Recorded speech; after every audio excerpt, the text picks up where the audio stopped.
So, anyways, Kingsy and I were going to talk about Happy Gilmore 2, but as you can see, he's already, I guess he's already less than interested in talking about Happy Gilmore 2. doing the bull dance. Because, yeah, we're showing you guys that because we're going to do a quick little review. I'm super excited earlier in the year when we heard Happy Gilmore 2 was coming out to Netflix. This isn't going to be long. It's not going to be a deep cut in any kind of plot because there's not a lot of that going on. There's definitely no plot to this movie. Well, they have the barest skeleton of plot, which is that Happy Gilmore, for reasons, has to come out of retirement to get money to put his daughter to like a private dance school in France or something. And there's a new big bad, golf pro on the scene in like an X Games version of golf because they rip on golf a lot in the movie, which I thought was funny. How it's for fuddy-duddies, it's for old guys, it's past its prime. We need to be extreme. We need maxi golf. And I'm like, yeah, I can see that. I can see exactly why they settled on that. But that's it. That's the plot. It's Happy Gilmore's got to win that tournament to get money for his daughter to go to school. And I believe it's a play on Live Golf, which is the Saudi Arabia golf tour. Oh, okay. Yeah, I know about that. Yeah. The blood money golf tours, a lot of people call it, where a lot of pros went over to that because they pay a lot more than the PGA dues. Yep. Now they've agreed to like have layered events and stuff like that. Like there's a partnership there now. But I'm betting that course in real life isn't like the maxi course where like there's flamethrowers. There's like an ice level. Yeah. One of them you play golf on like in golf carts, like mobile. Yeah. Like you're in like ATV. You're playing like golf polo. Like golf polo. And I'm like, okay. Literally the only thing missing was like a twisted metal, like technical with like a 50 cal machine gun on the back of one of the trucks shooting at these guys. That's the finale of the movie, which I thought they had wild. American Ninja course in there too. They did. I forgot about that. They kind of genre mashed a bunch of crap into like Sandler and his buddies must have been like, dude, just put it all in there. Yeah. We'll make this thing work. Like there is no in Adam Sandler's vocabulary. Like, I think the only thing that they ditched out of throwing in this movie to recap, not that it was ever really a big thing in Happy Gilmore. It was like, the boob joke stuff was more on like the Billy Madison side of his things. Happy Gilmore was more the verbal, the shouting, like the crude, like you did you're doing the bull dance. And like, right. The violence. That's more of the speed there. And because his actual daughters or daughter was in this movie, both his daughters are in it. Was one of them the girl from Rehab, and then the other girl was the dancer? Those were both his daughters? Okay. Yep. So yeah, it makes sense that they kind of shy away from anything that could be considered, objectifying girls, things like that. I get that. He's still a dad. The 4 dudes playing his sons, I thought they were wildly funny. I thought they were all hilarious, like playing off each other. Thought that was. I think one of them is his son. Okay. But one of them is MJF from AEW, All Elite Wrestling. That's got to be the giant dude because that dude's huge. Yeah. That dude's a gun show. Like that doesn't surprise me. But I could see if Sandler has at least 3 kids, so one of those other dudes could have been his son. I could see that. But I'd like, much like your setup joke, they reference the back and forth eat or joke in like 9 places in this movie, including the last scene at the airport to like the TSA guy, which was hilarious. Yeah, with the bread. With the baguette, which was pretty funny. Yeah, I don't think we should spoil like all the jokes and all the cameos. Suffice it to say, I feel like they literally sat down like some interns or some production assistants to watch the original and wrote down literally every person they could bring back. Adam Sandler wrote this. No. But they had people research it to remind him everybody that was in it so they could bring him back. And then also joke by joke, pulled all those out so they could have a rehash of literally everything that could be joked on from the original has a reappearance here. Like no stone unturned. But they also brought people in from his other movies as well. Like Dan Patrick was never in Happy Gilmore, but he's in this. But Dan Patrick's in a lot of his stuff. Right.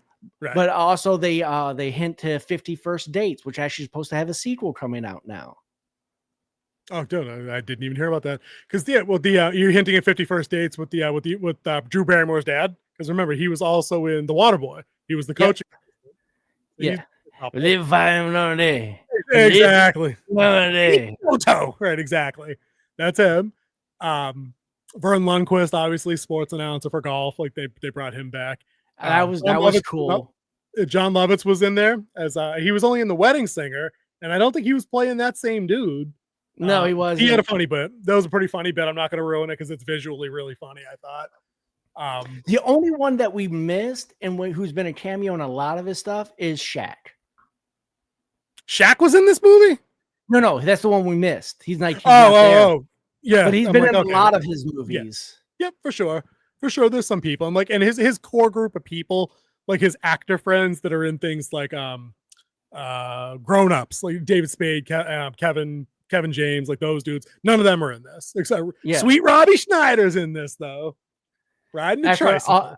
After that huge thing where they're saying that they had a fallout and they're not friends anymore. And it's like, no, there's scheduling conflicts sometimes. Right. Things happen. That's real life. So yeah, they literally brought back everybody they could bring back. They rehashed every single joke they could have done. They'll release the hench and it's all in the hip. Like if you name a joke from part one, like even Bob Barker, they brought back twice, not once, but twice. He's in a Happy Gilmore golf game in the early part of the movie. And then that fight scene I told you about, and I'll ruin only that part, that takes place on Bob Barker's grave. He's like, the price is wrong, bitch. And he slams, I'm not going to say whose head, down onto Bob Barker's tombstone and then gives a shout out to his wife. He's like, that one was for you, baby. That I thought was pretty funny. Like, dude, it's a comedy follow-up to a movie that's 30 years old. All it could be was memberberries and nostalgia. Like, you can't hate it for that. You can't. That's pretty much all Adam Sandler's movies are lately. Like, I'm thinking of Grown Ups. He literally said, all right, guys, let's make a movie. What's it about? Who cares? Doesn't matter. We're going to rent a campground for a week. I'm going to buy all y'all Vipers when we get back.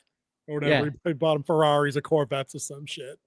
Yeah, that's pretty much all that works. But I didn't mind that they brought back dude, like, you know, they referenced the guy that had his construction worker boss that had like the nail on the head, because they paid that off with a funny take on who's representing that, you know. So that works. I think the setup for what happened to his wife is morbidly terrible, but it works for Happy Gilmore based on like what happened to Chubbs in the first movie, right?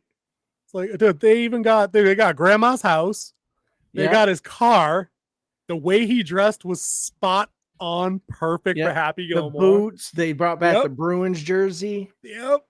Dude, they brought back the Bruins jersey like it was Michael Jordan putting the 23 back on after ditching the 45. Like it was in a locker waiting for him. That was so. Do you want to hear a sports story on that? What caused that to happen? No. So it was the game before he did it, and like he was playing, and I think he only had like 19 points, and the guy who was guarding him put up like 36 on him, and he came over at the end of the game, and he's like 49 isn't 23, and walked away. So the next game he came back, he put that 23 back on, like he hid it from everybody because he knew he was going to be fined for doing it. Yeah. Oh yeah. And he came back, and when they unzipped it, the other team was like, they literally wanted to slap that guy in the back of the head. Like, what did he do? Because I'm going for 60 now. He dropped 60 on him that night. Yep, I remember. If that was Mamba before Mamba, people need to remember that. But my only takeaway that I and this is like when Superman doesn't do the shirt rip to reveal the S thing. I wanted them to show the golf club that Chubbs made for him. I modified this myself. The hockey stick golf club. Like, did they ever break that? When did he have it? Not at the end, which is where I wanted him to be. It wanted to be the last club he pulled out of the bag. That was the club. It's the hockey stick putter. I didn't think it was. It didn't look like that. I didn't think. I'll have to go back and watch it. Maybe I'm wrong. That was the only thing. That was my only speed bump. And I was like, oh, they should have had that. But yeah, I mean, the rest of the physical gags, like the visual comedy, funny. Like they're all hit. He's got like a bunch of real life golf pros like Rory McIlroy and like other guys, are up there on like up there on the driving range, rapid fire driving balls at some dude trying to like crossy road Frogger get across without getting hit. And he's got moves for a minute, but then Sandler dings him and then he's just taking him in the face. He took one off the dong. It was pretty funny. I was like, oh, they got him. And he's just laughing up. He's like, oh, you got me good.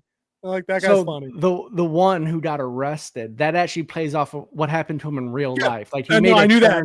Yes, and I thought he was a great sport for like playing that up, especially where he's like, they're like, all right, we're cutting you loose, and he's like, wait a second, what's for dinner tonight?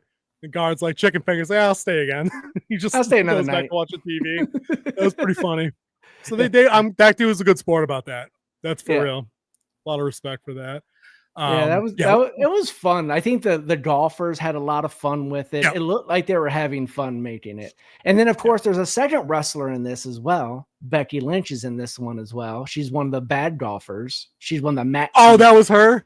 Yeah. Okay, see, I didn't recognize. I wouldn't have recognized her anyway. But those characters were like American Gladiator golfers. They were like, one of them had a chainsaw. It was the dodgeball. It was the dodgeball introduction. Yeah, it was basically that. It was basically that from Dodgeballs, right? Dude, Ben Stiller, speaking of Dodgeball, pretty funny as Hal. Nice little throwback to him as well. I liked what they did with Shooter. I won't give out the story details because it's not what I thought they were gonna do. And it was way cooler what they did. And I very rarely get to say that about movies we watch. I'm like, that's a much better direction than I thought this was gonna go. Yeah. You know, I kind of predicted that in my head. Yeah. That it would go that way. Mm-hmm. Yeah, it was. I wasn't surprised, but I was happy that they did that. Is how I'll phrase that out. So yeah, I think all in all, like, there's nothing new here that kids like. If you catch this movie at like age 13, you know what I mean. There's no new quote here that you'll be saying with your friends on the school bus in like the 8th grade. That your parents would get pissed if they heard that or if they saw you reenact anything. There's nothing new here, really. So the movie doesn't have that going for it. But this movie wasn't made for 13-year-olds now. It's made for 45-year-olds now. We just wanted to get some rehash stuff out. I already have Netflix. It didn't cost me $60 to see this in theater. I heard some people saying Sandler looks like he's phoning it in. I'm like, the dude's 60? Like, and he's done this character. Like, I didn't see a phone in. Like, if it was a phone in, like, none of it would have been funny. He wouldn't have cared. His wife was in this as well. His real life wife was in this. Was it the dancing instructor? Yes, that is his real life wife. Makes sense. She's really hot. I could see that. If I did have a technical drawback, I thought they utilized old footage too much to like set up too much of the old flashbacks. Jokes. But like flashbacks, not to like versions of things we hadn't seen, but literally they took the clip from the movie and just planted it right in there, you know, with no touch up or no reframing anyhow. It was like, and I counted like 8 of them. I'm like, that's a lot. Like, they did use that a lot. I would say that it felt rushed. The story felt rushed.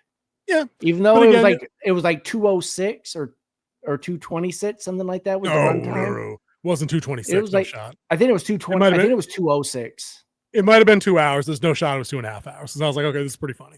I didn't think it felt rushed. I just thought it was just simple. You know what I mean? Like this wasn't going to be the Thomas Crown affair.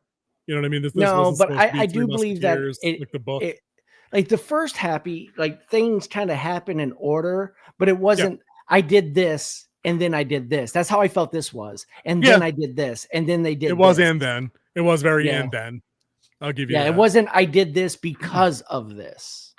Yeah, but again, in a Sandler comedy, that's formulaic for those guys. Like they give you the progression where he gets back into golf and then he screws up and then he gets back into golf again and has another crisis of conscience where he's not sure if he can do it, but then his kids rally him. Like it's all very paint by numbers. But again, like if you show up and you already have Netflix and you already liked part 1, I can't imagine you not liking this. I just can't. You know, I thought it was nice to see not fresh takes, but like different takes on old jokes brought back. Because a lot of the times the rehashed jokes were used in a slightly different context or like a more extreme context than a lot of places. Mista, get me out of here. That was hilarious. Dude, let's just go. Like that was pretty funny. You know. So I think a lot of that worked, but I don't know. That's Happy Gilmore too. I'll just sign up. The Mista lady? I think I killed her. I think I just killed her. You know what I want to say? I feel like they missed an opportunity to throw out a special "We Miss You, Carl Weathers" kind of thing. I really was. I was expecting that in the after credits, like just like a title card, and it wasn't there. Not that it ruined the movie at all, but I was like, come on, dude, this came out like 2 months after he died or 3 months after he died. Come on. So his son was in this. I think it would have been better because they did it with a lot of the sons in this. I think it would have been better if they did his son and got Michael B. Jordan to play his son, since he plays his son in Creed. So I think that would have been that would have been funny. Yeah, I dude, think that would have been funny. I think that would have been a better casting call. You're not wrong. That would have been a good play. I mean, I like the actor they got because he plays Huel in Breaking Bad and Better Call Saul. So that's where I know him from. And he's pretty good on that show in the limited capacity that he's on there. And he just basically yucked it up here, which is fine. You can obviously see him holding the fake hand because he's got the fake hand, which I'm like, really? Like, okay, we're really good. Really getting and then, of course, Sandler breaks the hand. Crap. He's like, don't worry, I got some Gorilla Glue. He's like, of course you do. So, yeah, but I think Michael B. Jordan there would have been so funny. That would have been a good meta take for sure. I would have been in for that. But we got to stop. We got to stop talking about this movie. We both obviously enjoyed it. Go check out Happy Gilmore 2 on Netflix. It's worth your 2 hours. Take a peek at Happy Gilmore 2 and we're going to get out of here. Thanks, guys. I believe that's Mr. Gilmore's. That's Mr. Gilmore's. You forgot your underpants. That was pretty funny too. All right, get us out of here before we ruin the movie, man. Come on. Cut it. That was my end. That was the end. I know, but it keeps going.